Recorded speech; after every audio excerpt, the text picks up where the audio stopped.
Again, hindi po ako narinig ko dahil ako po yung magaling. Ang katotohanan ko ay hindi. Pero ako lang po ay nabigyan ng pagkakataon kung maglingkod sa pamamagitan ng pag-aaral ng salita ng Diyos. Nabigyan ko ng pagkakataon ng Panginoon upang makapagbahagi ko. So, kaya ang aking pong panalangin ay huwag pong tignan ang aking kabataan, ang aking kawalan po ng experience, o ang aking kakulangan ng kakayanan upang maraming pangaral magsalita. Pagkos nawa po ang Banal na Espiritu po ang ating Panginoon sa umaga. Sa buhay po ng Kristiyano, napakasarap isipin na yung mga iglesia na matatagal na ay kanila na pong inaani yung kanilang pinagpagalan, that they are already experiencing yung blessings ng Panginoon po na kanila po siguro marahil na pinagpipray na for so long. And in those times, sa mga pagkakataon po na ang buhay ay madali, may mga blessings, mayroong mga walang problema. Sa pagkakataon po na napakaliit ang effort siguro o mas lamang na tayo ay blessed when we continue serving. Napakadaling magtapat kung ang buhay po ay all sunshines and butterflies. Napakadaling magtapat kung ang buhay Kristiyano is a bed of roses. Ngunit ang katotohanan po ay hindi po yun ang itinuturo ng Biblia. It is incredibly easy to be faithful to God when life is easy and when blessings are abundant. It might also require very little effort upang tayo po ay manatili. Kung ating nalalaman, and if we are assured na pag tayo ay tapat sa Panginoon, tayo ay blessed, tayo ay hindi na makakaranas ng problema, tayo hindi na makakaranas ng hirap at sakit. Isn't this exactly kung ano po ang modern gospel na tinuturo po ng mundong ito?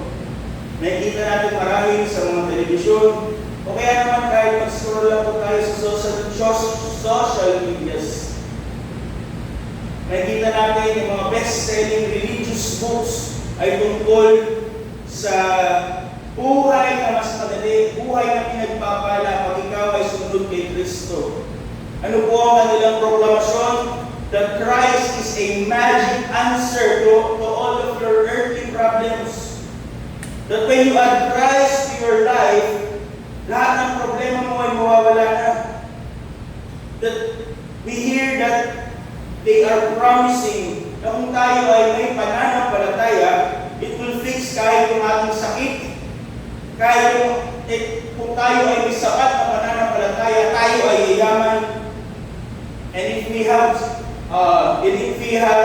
this faith na kanila po sinasabi, it will make our life instantly comfortable. Napakaganda na expectation. But the only problem, mga kapatid, is that hindi po yun ang tinuturo ng Biblia. Christian life was never meant to be a bed of roses. Hindi po ito stroll in the park. Jesus has never promised a life na wala pong problema, walang pagsubok, walang tukso. The Christian life is not smooth sailing, but instead, kabaligtaran, what Christ had established, what Christ has taught His disciples, and an extension to us, that in this world, in this life, we will have tribulation. Hindi walang paghihirap, pagkos. It is expected. Suffering, trials, problems, ay dapat ina-expect kung isang tao ay tunay na mananampalataya at ang isang iglesia ay tunay na iglesia ng Diyos. We live in a world kung saan everything is unpredictable. Who have predicted kung gaano kataas na yung presyo ng gasolina ngayon? some years ago, mapipredict po ba natin yun? O kaya yung pagbagsak at pagtaas ng mga stocks, yung mga layoff ng mga companies because of the effects ng economy today. Everything in this world is uncertain. Everything in this world is unpredictable. But one thing is certain, mga kapatid, suffering is guaranteed. Trials are sure to come sa buhay ng mga Kristiyano. Testing will come. It's not the question of would it happen. It's just a question of when. At yun po makikita natin sa buhay ni Job. Marahil napakaganda ng istorya ni Job because it relays a story of success, story of perseverance, a story of rising up again. Ngunit isa po sa mga questions na tinatanong, dinudulot sa tao, na itanong sa kanyang sarili, sa kanyang kaluluwa when he reads the story of Job is the question of why would a good God allow evil things to happen to good people? Why would a good God allow suffering?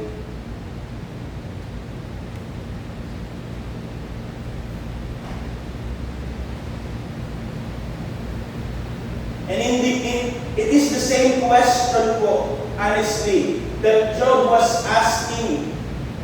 And we will see how God answered it sa ating pag-aaral po sa umaga nito. There are 3 points na ating pong pagninilayan. Ito po yung ilang mga yugto sa buhay ni Job. At ang magiging sako po ng ating pag-aaral ay mula sa Job chapter 1 hanggang Job chapter 42. Pero atin po itong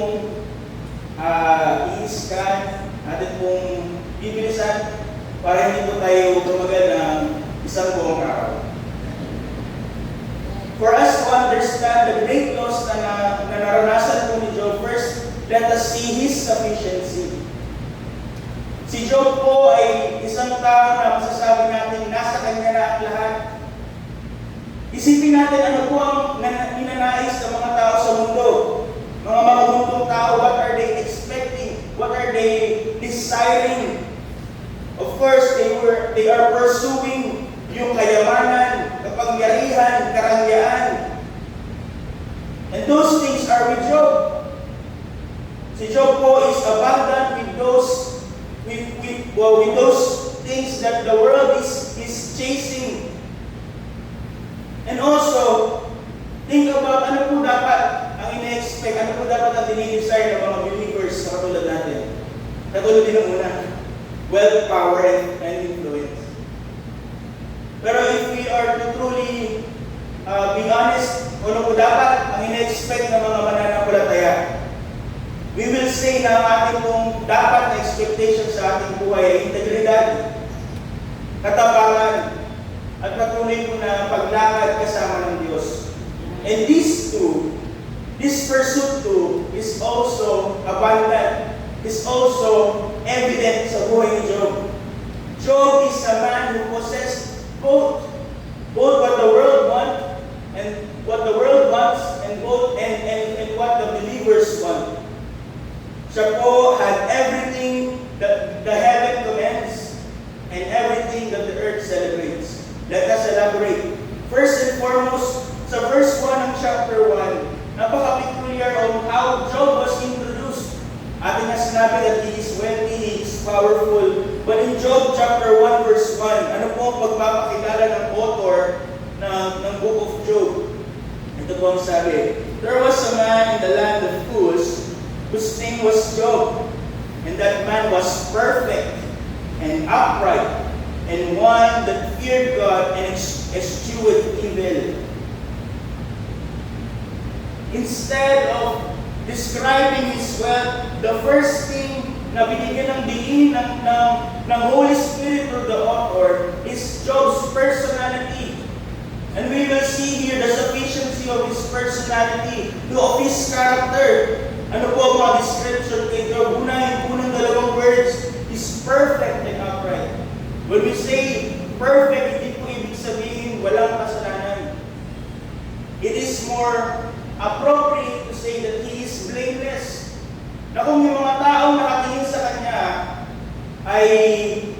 magsusubok na siya po ay paratangan, wala pong magtatagumpay. No one can put a blame on Job. Pag sinabi po natin that he is perfect and upright, ito po ay description ni Job bilang isang tao na buong puso ang debosyon para sa Diyos, na yung kanyang pananampalataya sa Diyos ay sincero at ang kanyang pagsunod ay hindi paminsan-minsan but rather consistent. Amen. Si Job po ay kung sino po siya sa pribado, ay siya rin po siya sa publiko.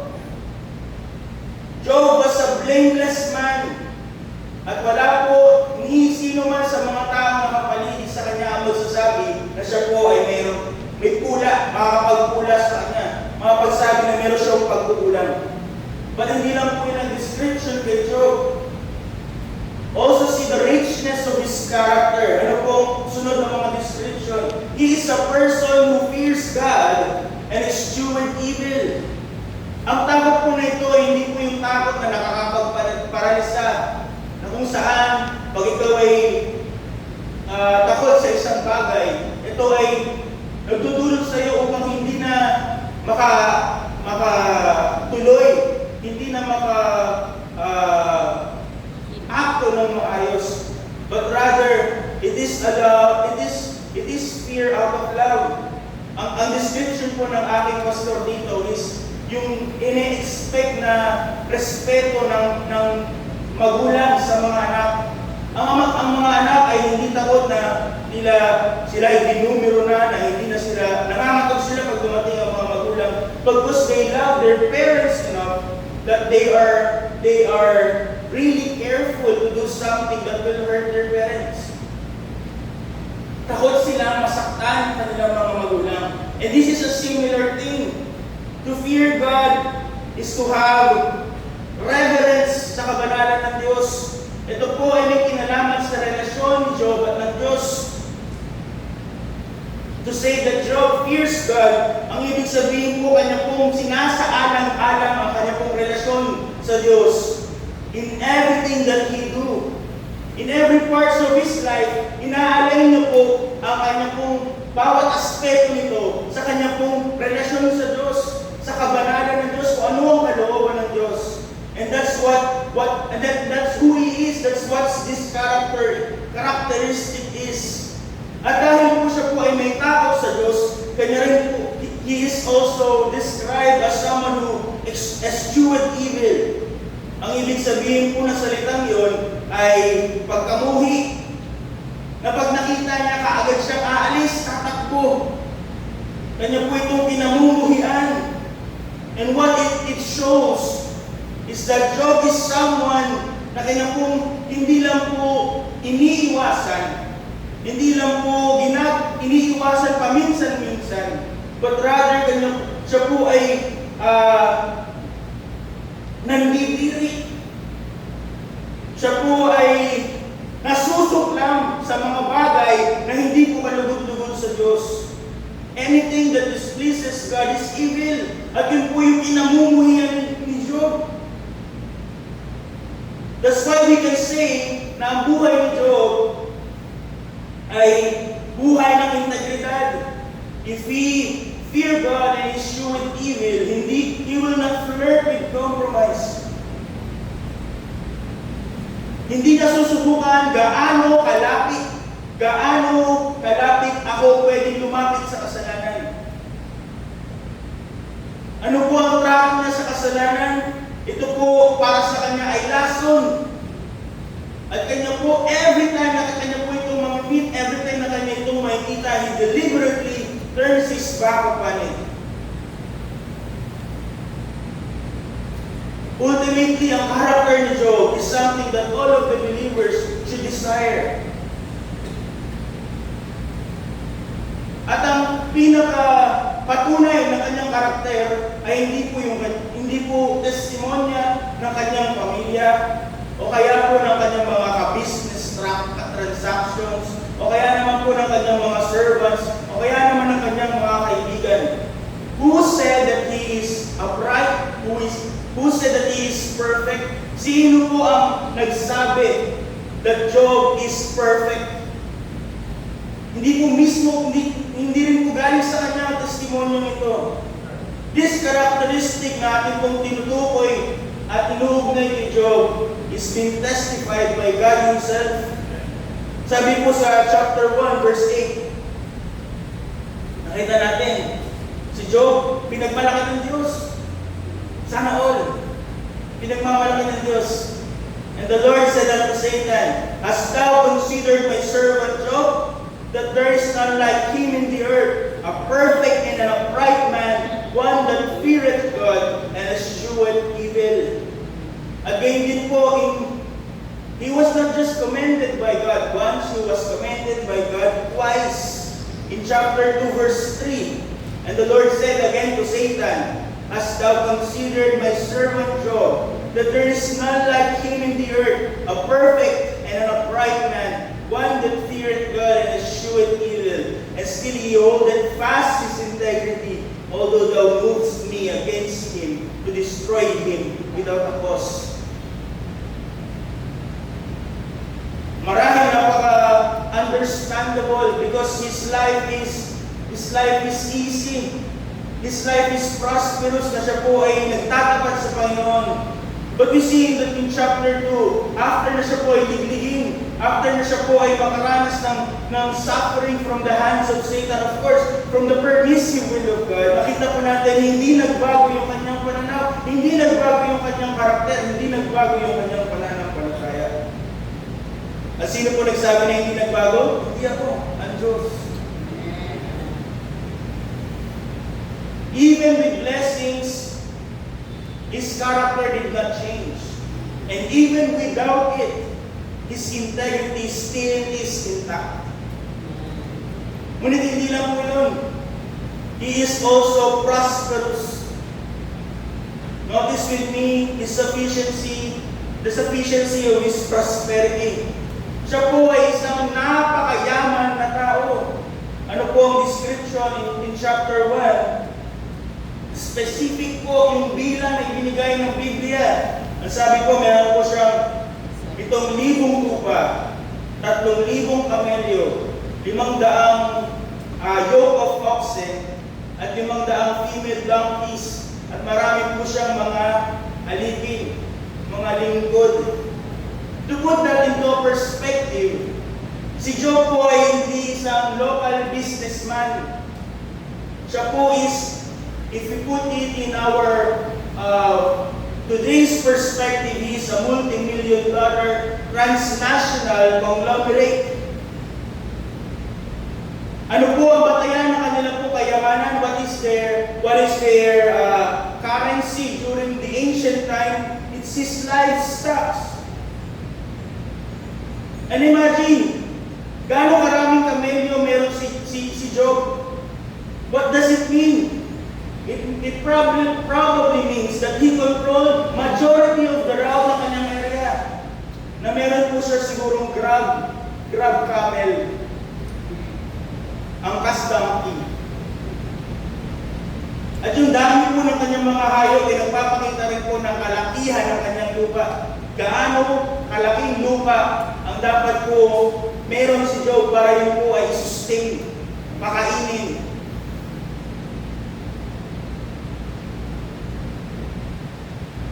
And the Holy Spirit nag-summarize kung ano gano'ng kayaman si Job, gano'ng ka-prosperous si Job. Sa Job 1 verse 3. Ang sabi po sa Job 1 verse 3, his substance also was the details. And then in the last part, so that this man was the greatest of all men of the East. Yung salita pong greatest, ang ibig sabihin po nun ay heavy. Bigatin. Mas nauunawa natin mga Pilipino yun eh. Pag nakita natin si Pacquiao, alam natin kung bigatin yan. Ano po pagkakakilala kay Job ng mga tao, siya po ang pinakabigatin in the East. That's how prosperous, that's how powerful, that's how influential Job is.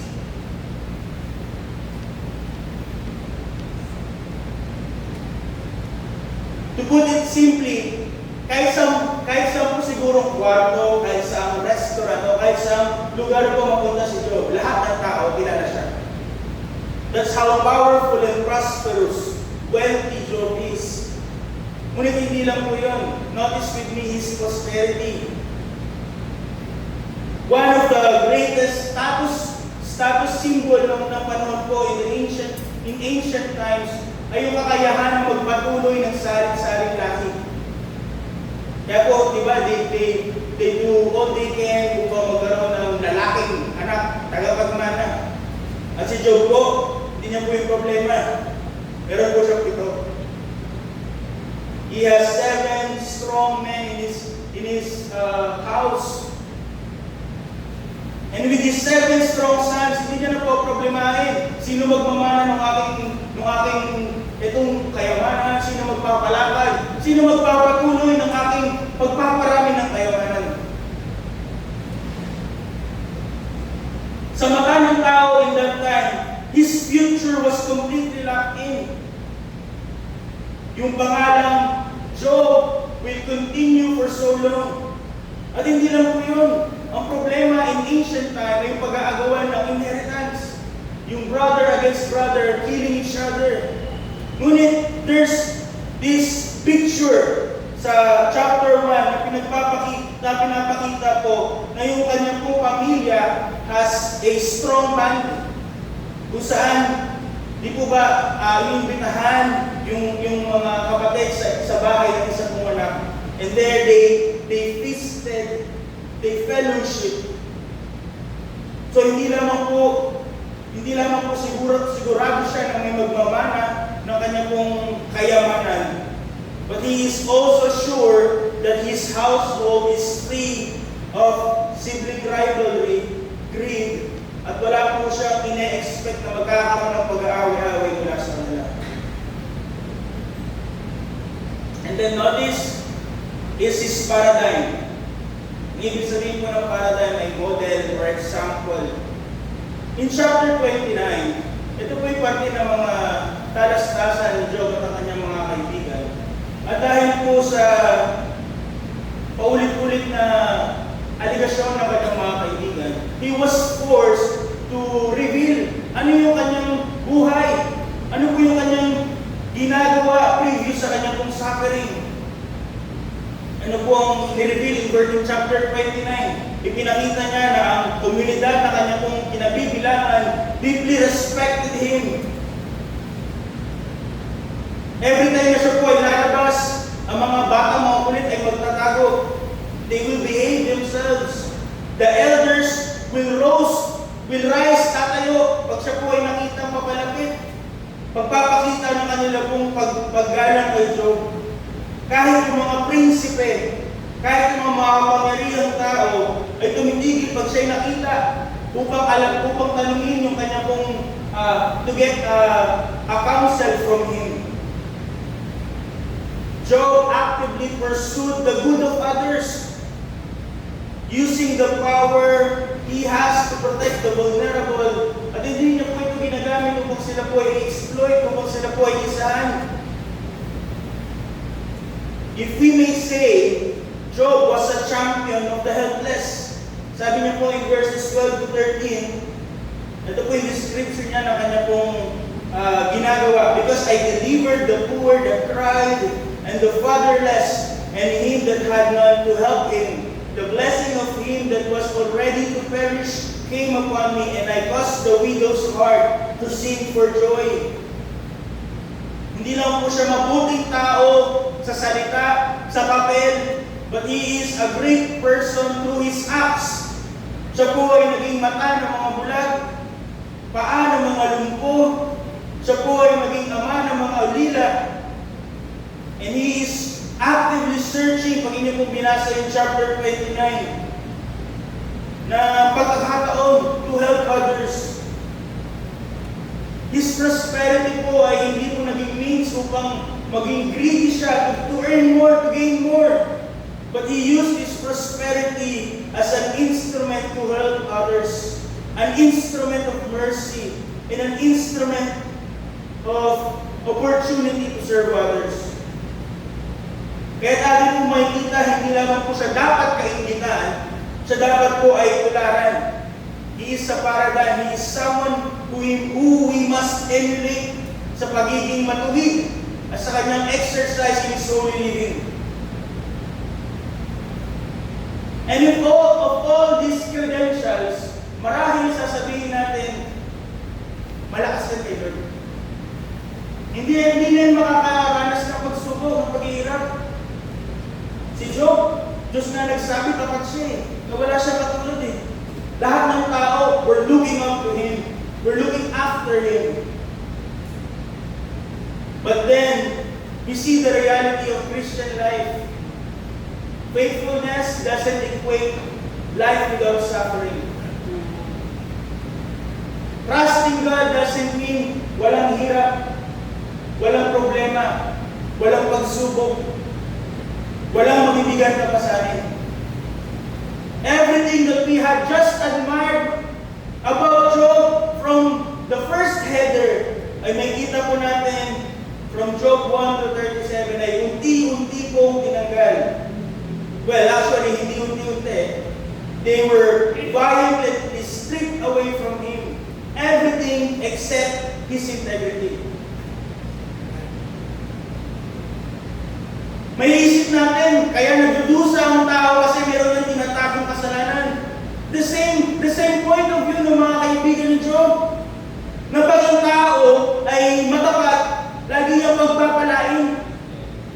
But the book of Job in his life ay pinapakita po na mali ang mga assumptions na ito. Although there are scholars who would say na si Job ay mababaw ang kanyang pananampalataya, but God would say otherwise. And from his life, makikita natin that suffering is inevitable. Tama yung sinabi ng Panginoong Jesus. In this world, He will have tribulation. So from the point of view in earth, tayo po ay nilipat in chapter 1 in the event in heaven. In some turn of events, may kita po natin na God talked to Satan. At pinagpalaki niya nga si Job kay Satan, sana all. And what is the response of Satan? Sinusunod ka lang yan dahil may pakinabang sa iyo. Sinusunod ka lang yan dahil mayroong pagpapala. Magaan ang buhay. At yun, dahil ang Diyos ay proud kay Job, sabi niya, sige, iligid mo. Huwag na lang alam. God proudly told Satan, if I may say proudly, kasi hindi po yung tama. But he repeats yung testimony niya about Job, na walang katulad si Job, na si Job ay banal, tapat, matuwid, na siya ay may takot sa Diyos, at siya ay namumuhit sa kasalanan. And again, Satan claimed, because Satan is not omniscient, hindi niya alam lahat ng bagay, kanyang wrongly claimed na kaya lang naman nagluluwalhati at naglilingkod si Job sa Panginoon ay dahil may mga pagpapala. He challenged God to remove His blessings at tignan natin kung hindi kanya sumpain. And because we see here yung inability of Satan first na to directly touch God's people.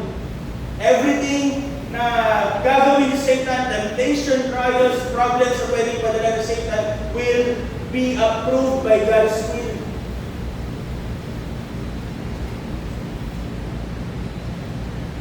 So, if we look closer at these accusations, makita natin na although ang accusation ng Satan ay kay Job, ito rin po ay insulto sa Diyos. Sinasabi niya na kung wala kang pagpapalang binibigay kay Job, hindi ka karapat-dapat sambahin. Hindi ka karapat-dapat luwalhatiin. Hayaan mong patunayan po. At ano po nangyari sa buhay of the sufficient Job? He experienced the greatest suffering known to man, sans Jesus Christ, except Jesus Christ.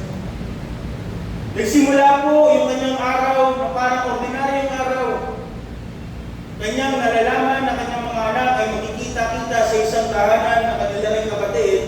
magkasiyahan. Marahil yung panahon na yun, he did not expect tragedy to strike. And without warning, without announcement, he was not prepared of what is gonna happen the next moment. So see here his devastation. Bigla sa hindi inaasahang pagkakataon, may isang mensahero na dumating. And with a breath of terror, sinabi niya, yung mga Sabaeans, kanilang ninakaw yung mga oxen natin at pinatay yung mga lingkod. At ako lang ang natira. Bago niya ma-process the destruction na kanya pong, the loss and destruction na kanya pong na-experience, meron agad dumating na isa pa pong servant, isang messenger. Ano sinabi? From the heaven, may bumagsak na apoy mula sa langit at pinatay lahat ng iyong mga tupa at ang mga lingkod na nag-aalaga ng iyong tupa at ako lang ang natira. Bago pa siya masyak sa dalawang magkasunod na disaster that has struck his life, meron po ulit dumating. A third messenger broke in. Ang sabi po, mga Kaldeo, they have raided the camels and they have slaughtered every man, and I only remain. Napaka-peculiar na paggamit ng angels ng Bible to describe yung pagdating ng mga mensahe. Ano po sabi? While he was yet speaking, hindi pa tapos yung report, the bad report, another bad report came. Hindi binigyan si Job ng pagkakataong huminga to absorb yung kanyang great loss. And finally, the final messenger came. Isang malakas, malupit na hangin ang nagpatumba sa bahay ng iyong anak. At lahat ng iyong mga anak ay namatay. Sa isang hapon, the richest man, yung pinakabigating tao in the East, became bankrupt and became a grieving father. What a tragedy! Iisipin ba natin, unfair naman ng Diyos? Siya'y tapat eh. Bakit hinayaan ng Diyos mag-suffer si Job? And how did Job responded to this suffering? Ano po sabi? In verse 20, ng chapter 1, after marinig niya lahat ng sasamang balita, he arose and rent his mantle and shaved his head and shaved his head. Ito po yung kanila pong pagpapakita ng pagtangis, na kanila pong pagluluksa.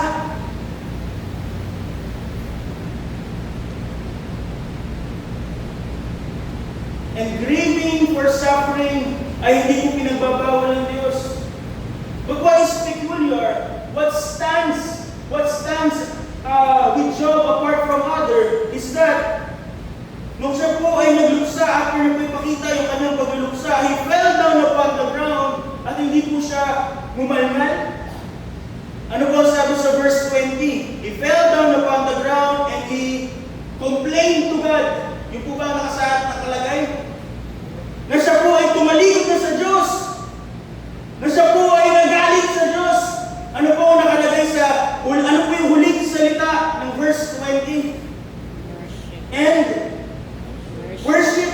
Salamat po sa nakatingin sa Bible.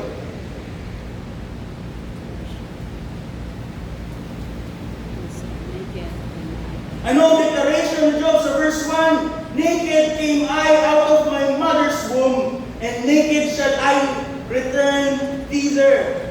The Lord gave and the Lord hath taken away. Blessed be the name of the Lord.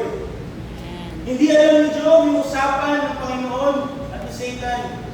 But he knows that his God is sovereign. That his God is in control.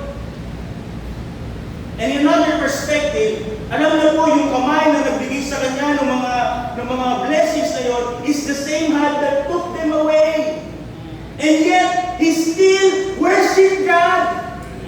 Despite of his suffering, ano po ang ibig sabihin ng pagsamba ng worship? ay pagpapakita ng pagiging karapat-dapat. What he was showing in his response to this sunod-sunod na paghihirap na suffering na kanyang naranasan ay pagpapakita na sa kabila po nito ang Diyos ay karapat-dapat pa rin sa tayo.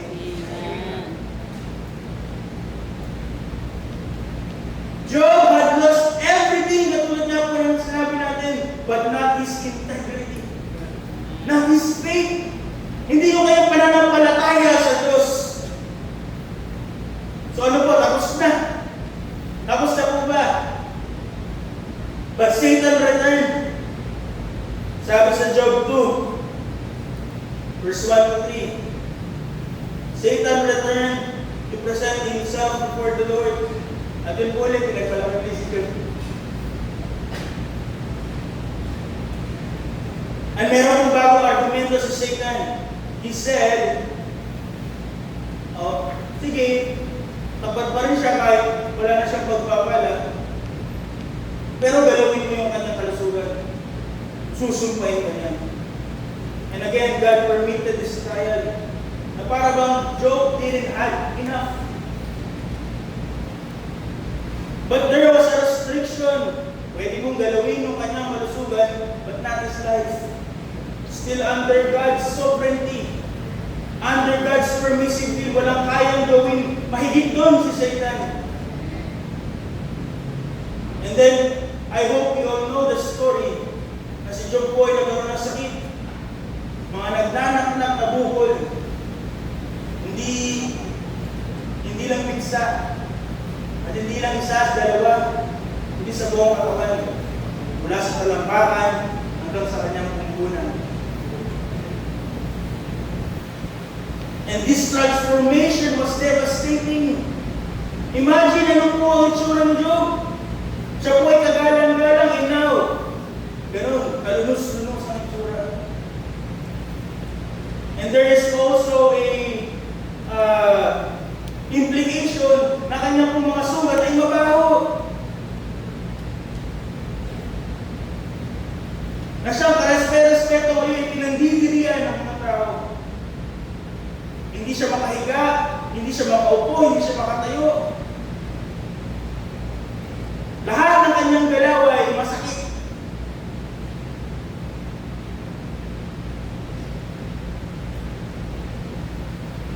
Ang kalahit po ng pagsubok na yun ay yung kanyang pong asawa. We can say, we can give her some slack. Sapagkat siya rin po ay nawala ng kayamanan. Siya rin po ay nawala ng mga anak. But the moment that she saw the misery, yung miserableng kalagayan ni Job, siya po ay bumigay. Bakit ka magpapatuloy ng iyong katapatan sa Diyos? Tapusin mo na. Simply curse God and die. Yes, she is grieving, but both of them are grieving. Siya po ay nagpatalo sa kalaban, ngunit si Job po ay hindi. At ano po ang response ni Job? In Job 2 verse 10, But he said unto her, Thou speakest as one of the foolish woman speaketh. What? Shall we receive good at the hand of God, and shall we not receive evil?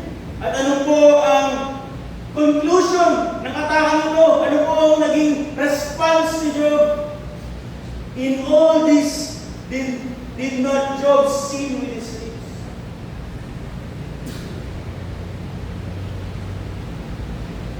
Marahil yung hirap yung sakit sa puso na kanyang nararamdaman in his emotion ay maaaring matanggal pag siya natutulog. Makalimutan niya pag siya matutulog. Ngunit paano na siya matutulog? Dagdag sa kanyang sakit sa puso ay ang kanyang pisikal na sakit. Pisikal na hirap. And yet, si Job po has still remained faithful to God. Ngayon, wala na pong naging pag-change ng sin at pumunta po ngayon sa langit para ipakita sa Satanas at ang Panginoon na nag-uusap, ngunit di ako, padala po ito sa Satanas. Notice with me the denunciation. May mga kaibigan si Job, at ang pinaka-matalinong lumabas sa kanilang bibig ay katahimikan. When they started to speak, wala pong narinig na comfort si Job mula sa kanila. All that came from their mouth is condemnation. Sapagkat sila po ay mayroong isang paniniwala na 1 plus 1 is equal to 2. Simple math. And in this theology, ang kanila pong sinasabi, do good and you will experience good. Experience evil and therefore you are doing bad, doing evil. Yun po yung kanilang pananaw. Yun po yung kanilang pagkakaintindi sa ekonomiya ng Diyos.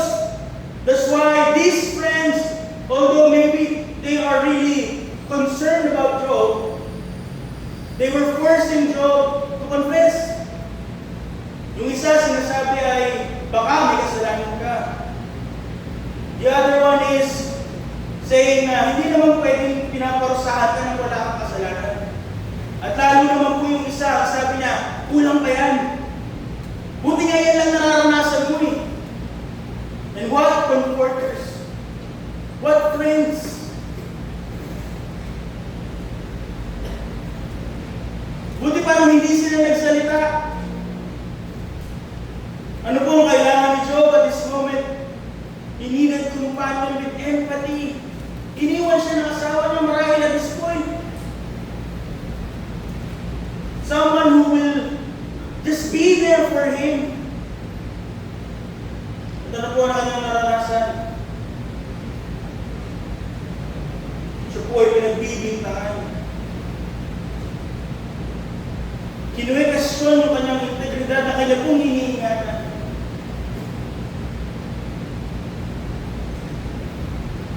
And all of this combined ay napakabigat na paghihirap. Na wala in a single day lahat that secures his life, his posterity, yung kanyang kayamanan, yung kanyang kabuhayan, yung kanyang mga anak. He then lost his health. He lost the confidence of his wife. And then he lost his friends. Imagine the torture. Imagine the suffering. At kung may tao man po na tingin natin, humanly speaking, ay pwede nang magreklamo sa Diyos, pwede nang sabihin sa Diyos, ayaw na, ito yun. But although there are seemingly mga pagkakataon na bumibigay si Job, ang katotohanan po, ito po yung mga iyak lamang niya sa Panginoon. Hindi na po pinagbibintangan ng Diyos. Hindi po siya nagre-rebelde sa Diyos. Ito po ay katulad ng mga panalangin ni David at ni Asaph. Ito po ay pagbubukas ng kanyang biyag na puso sa kanyang Panginoon. Yet after losing everything, there are glimpses all throughout the book of Job na nagpapakita na kanya pong patuloy na pinangahawakan ang kanyang pananampalataya at ang kanyang integridad sa Diyos. In Job 13:15, ano po sabi niya, though he slay me, he was referring to God. Ano po ang kanyang magiging response? Ano po ang kanyang response? Yet will I trust in Him. In Job 23:10, although hindi niya nauunawaan why the righteous should suffer, he understood na yung kanyang nararanasan is a trial, a trying. Ano po ang kanyang declaration? When He hath tried me, ang He is God. When He hath tried me, I shall come forth as gold. Sa kabila ng physical, emotional, mental, lahat na siguro is ang aspeto na sakit at sakit na kanya pong naranasan, He made a stubborn vow in Job 27:4. Job 27:4, ano po sinabi niya doon? That he will honor his Creator until his last breath. He promised that his lips will never speak wickedness, nor his tongue utter deceit. Sa kabila po ng lahat ng paghihirap, sa kabila po ng lahat ng mga pagpapalang kinuha mula sa kanya, now he is without anything. He lost his everything except his faith. except his integrity. And lastly mga kapatid, hindi nagtapos ang buhay ni Job sa paghihirap. But we will not see in this preaching the physical, the material blessings. But notice with me the solace. Ang solace ko ay parang pampalubag loob, pampaalok due to his circumstances. So from Job 38 to 42, ito po ay talastasan. Ilan po dito yung talastasan ng mga kaibigan niya at siya. So chapter upon chapter, siya po ay nag-declare ng mga questions, mga argumento kanyang narinig mula sa kanyang mga kaibigan. Siya ay tumangis. May mga pagkakataon na sila po ay tumahimik. At ang pinakasukdulan po ng chapter na ito ay yung pagkakataon na ang Diyos lang nagsalita. He was asking God to tell him, bakit inalaw mo this suffering? But why do you allow suffering to righteous people? And God answered him. God started talking. Hindi ko mas tama. Ngunit, hindi po sinagot ng Diyos yung kanyang mga tanong. He was completely off guard. Nagsalita ang Diyos, ngunit hindi para sagutin, para i-indulge lahat ng kanyang katanungan. Ang ginawa po ng Diyos ay kanya pong dinala si Job sa simula. God started to speak, but He did not answer him. But notice with me the serendipity. Ang ibig po ng serendipity natin sa pagkakataon ito is to discover something deeply valuable na hindi mo alam na yun pala yung kailangan mo. Na hindi yun yung hinahanap mo, pero yun ang natanggap mo at yun pala ay kailangan mo. And this is exactly what happened to Job. He has so many questions and none of it was answered. Ganun din po sa ating buhay.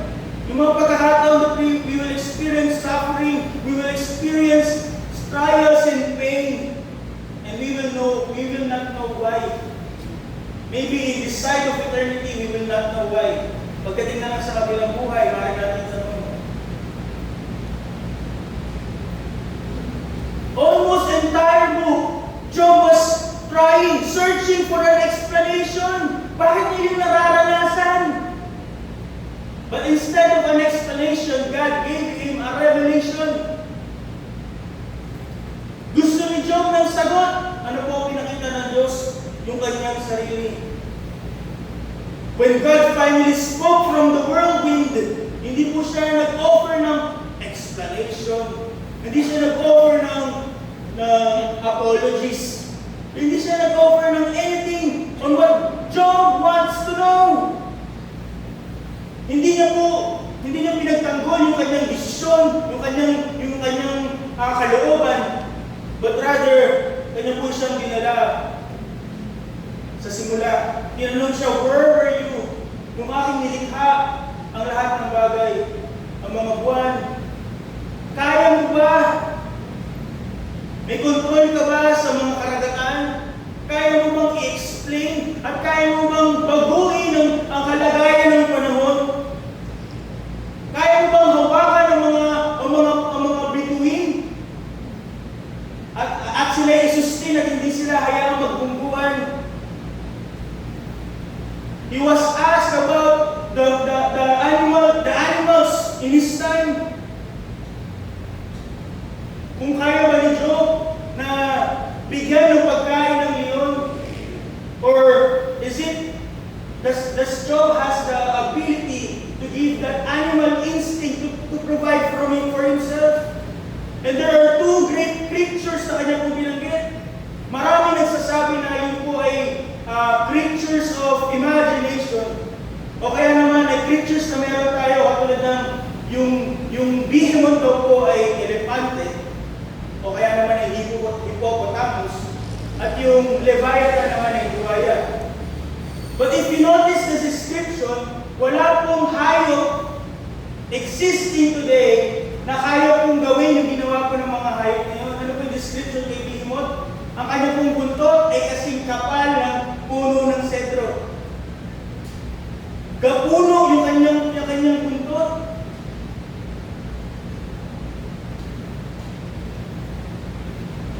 And what a great creature! Ano na po ang sabi ng Panginoon? Kaya niya yung amunin. Hindi kaya kontrolin ng tao, but God can. And Leviathan, ano po ang description niya? Yung balat ni Leviathan na hindi kayang butasin ng mga armas. And there's also a description that this animal breathed fire. Tinanong ng Diyos, kaya mo ba siyang binggutin? Pero ang sabi ng Diyos, kaya na. He had revealed Himself to Job. Ano po pinakita ng Diyos nung siya po ay nagsalita? His power. Pinakita niya yung kanyang pagiging omnipotent, pagiging omniscient. Kung paano kaya niyang ingatan, hawakan na lahat ng mga bagay, magtugon sa pangangailangan ng lahat ng mga nilalang, at kaya magbigay ng buhay sa tao. It is not the answer that he was asking for, but it is the answer that he needed. God had led him to the realization that God, who is capable to flawlessly take care of the universe, is capable of taking care of his life. Kung ang Diyos ay kayang pamahalaan ng isang sinubog, kaya mong pagtiwalaan ng Diyos sa maliit na detalye ng iyong buhay. Job asked why. God answered the who. Pinakita niya kay Job sino siya at sino si Job. And when he heard that answer, hindi niya natinilit yung wise. Because he found his answer. And that answer is God Himself. And lastly, mga kapatid, notice with me the solidarity. Solidarity. Ang ibig sabihin po natin sa solidarity is a relationship. It is a union. Kung saan po meron pong, it is a deep connection. Kung saan po may agreement, merong union. So in his suffering, ano po ang experience ni Job? He had a genuine encounter with God. And finally, nung pinakita ng Diyos sino siya, pinakilala ng Diyos kung sino siya, he had finally come into an agreement.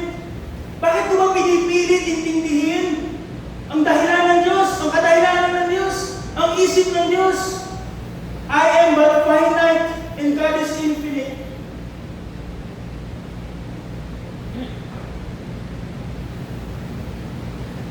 At doon po papasok yung ating key verses. It is from the dialogue na kanya po pakikipag-usap sa Diyos that had resulted to this conclusion. Nawala na yung sakit, nawala na yung hinanakit, ngunit hindi po nagbago yung kanyang circumstansya. Hindi po nung kinausap siya ng Diyos, nawala na yung kanyang sakit, yung kanyang mga bukol, na ibinalik na ng Diyos yung kanyang pong kayamanan. His circumstances is still the same. Ngunit ano po ang nagbago? Yung kanyang pong pagtingin sa Diyos at sa kanyang sarili. Hindi na yung kanyang kapayapaan ay nakabatay sa kanyang circumstansya o kaya naman po sa mga bagay na hindi niya naiintindihan. Ang kanyang pong kapayapaan sa kabila po na hindi nagbago yung kanyang pong paghihirap, yung kanyang problema, ito po'y nakabatay na sa Diyos na kanyang pong kilala. He has stopped trying to force the infinite Creator into the limits of human logic.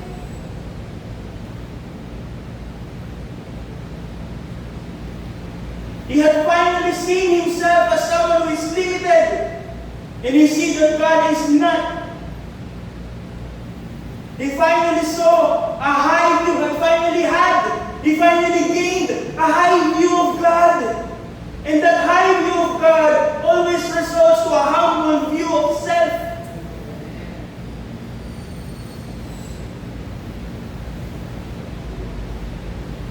Walang makakapagsabi na hindi mananampalataya, hindi nakakakilala sa Diyos si Job from chapters 1 to 41. Ngunit ano po ang sabi ni Job? After he had talked with God, after his life-changing encounter with God, ano po ang sinabi ni Job? Sa verse 5 of chapter 42, I have heard of thee by the hearing of the ear, but now my eyes see thee. Ano po ang sinasabi niya? May alam ako tungkol sa iyo, Panginoon, dati. But ngayon, tunay na kita kilala. God used His suffering to reveal Himself dearly, to reveal Himself personally, to reveal Himself intimately kay Job. And this type of knowledge is what caused people, hindi lang po kay Job, kundi mga mananampalataya sa unang panahon, sa unang siglo, na nakaranas ng persecution, nakaranas ng banta sa kanilang buhay, nakayanan po nila magpatuloy sapagkat they knew God. They truly understand the Word of God, that God is worthy to be worshipped despite of suffering, despite of persecution, kahit na ang buhay ay nasa panganib.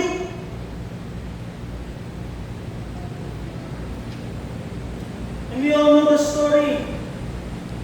Ang Diyos po ay mas pinagpala pa sa Diyos.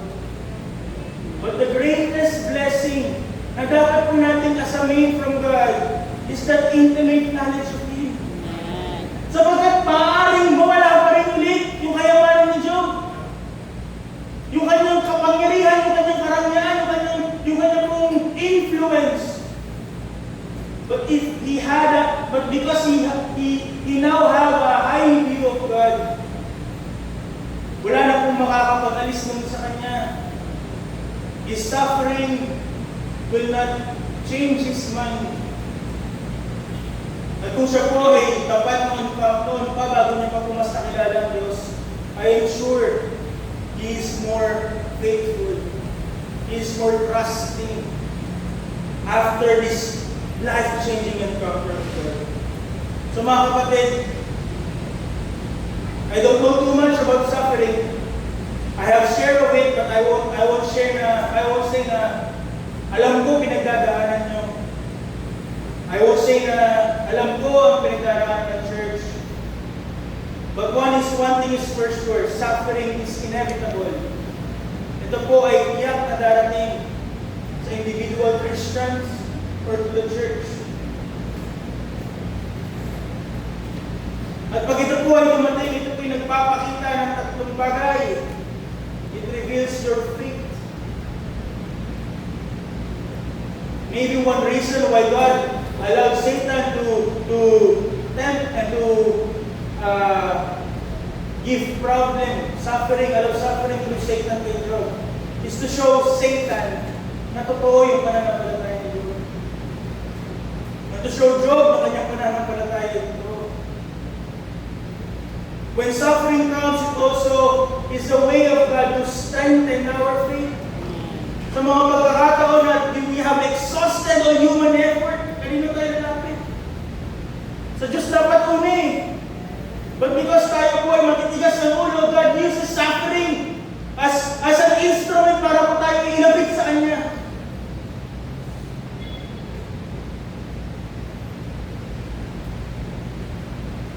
And when suffering comes, ito po ay galing sa permissive will ng Diyos. At kung ito po ay dumating sa inyo, kahapon, ngayon, bukas, ito po, you are exactly where God wants you to be.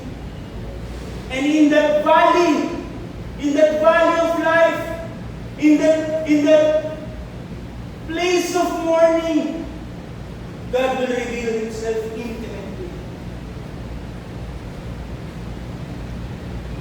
Kaya ang tanong ko sa atin sa umagang ito, pag dumating ang pagsubok, pag dumating ang hirap, pag dumating ang sakit,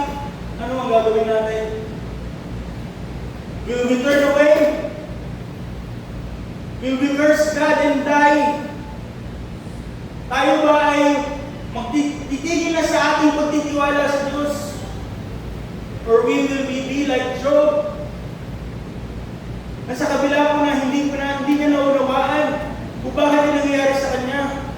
At hindi siya sinagot ng Diyos sa kanyang katanungan. Napakalaki ng nawala sa kanya. He had every reason to walk away.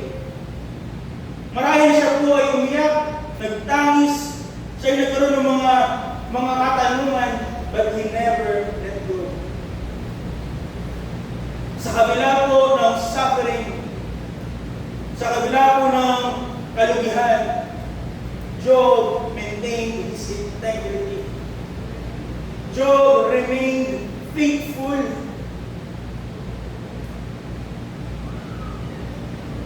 And in the absolute lowest, God met him. Hindi nagdala ng dahilan na kasagutan ng Panginoon. But what God brought, at kanya pinakita kay Job, ay yung kanyang karilagan.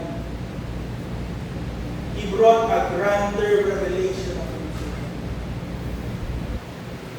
So again, sinasabi natin, Job is about human suffering. No, ang katotohanan ko, the book of Job and the life of Job is about God's sovereignty. Ang Diyos po ay Diyos sa mga pagkakataon na tayo po ay may kasalinaan. Ang Diyos din po ay Diyos when we are empty. God remains faithful even though we can see His hand. Na tila baga, sa pagkakataon ng ating buhay na tila baga, hindi siya nakikinig. God is still in control. God is still faithful.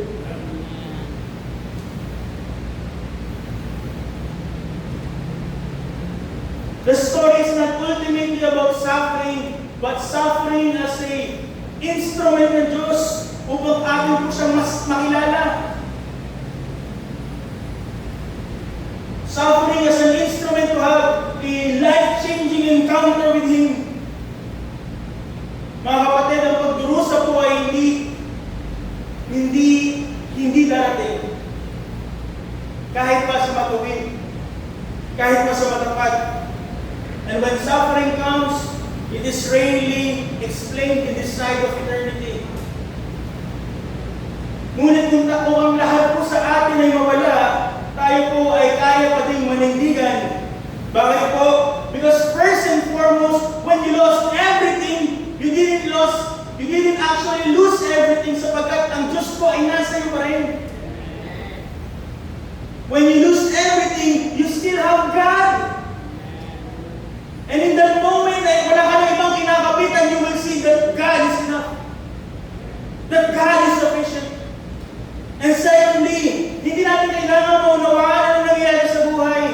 Ang kailangan natin pagtiwalaan yung Panginoon na may alam po na nangyayari sa ating buhay.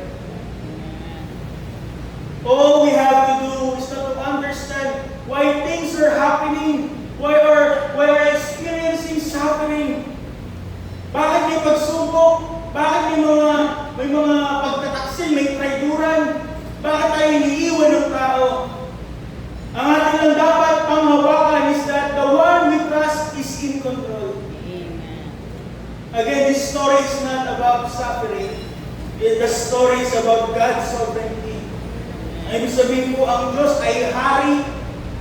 Walang mangyayari sa buhay ng isang Kristiyano o walang mangyayari sa history ng isang iglesia na hindi po dadaan sa kanyang kalooban. At kung kanyang kalooban po yun, we are in the right way. We are in the right place. We might not see it at this time, but we know that God is good. And even though the things that are happening are evil, we can trust that God is good and He has an eternal purpose for that.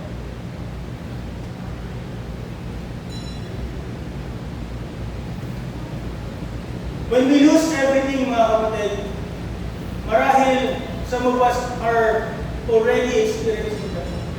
The question is, paano po tayo mag-react? Ito po ang salita ng Diyos.